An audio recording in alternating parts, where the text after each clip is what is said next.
ఇది correct. At least ప్రొడ్యూసర్ని బెదిరించైనా మాట్లాడించాలి. రండి. మీరు చాలాసార్లు మాట్లాడారు, అలా అయితే నేను ఎన్నిసార్లు మాట్లాడి ఉంటాను? యాక్చువల్లీ ఏ ప్రొడ్యూసర్కైనా ఇలా సక్సెస్ ఈవెంట్ పెట్టినప్పుడు డిస్ట్రిబ్యూటర్లు మేము కట్టిన డబ్బుకి రూపాయికి రూపాయి వచ్చిందని, లేకపోతే డబుల్ చేసిందని, లేకపోతే కమిషన్ వచ్చిందని చెప్పడమే పెద్ద ఇది కదా, సక్సెస్ కదా. అదంతా వాళ్ళే చెప్పారు కదా, ఇంకా నా సైడ్ నుంచి నేను చెప్పేదే ఉంటుంది. మీరు ఇందాక నుంచి ఫ్లాట్ కొంటారా, కార్ కొంటారా, ఎన్ని నేను తనతో మాట్లాడతా, మీరు ఎందుకు ఆయన రెచ్చగొడుతున్నారు ఇందా నుంచి?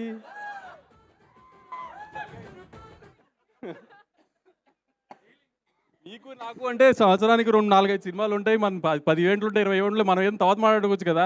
2 సంవత్సరాలకు ఒకసారి హీరో సినిమా చేస్తాడు, అతన్ని ఎందుకు రెచ్చగొడుతున్నారు మీరు మధ్యలో?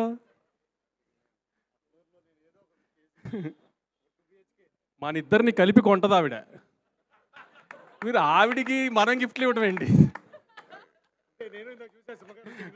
అదే అందుకే అంటున్నా.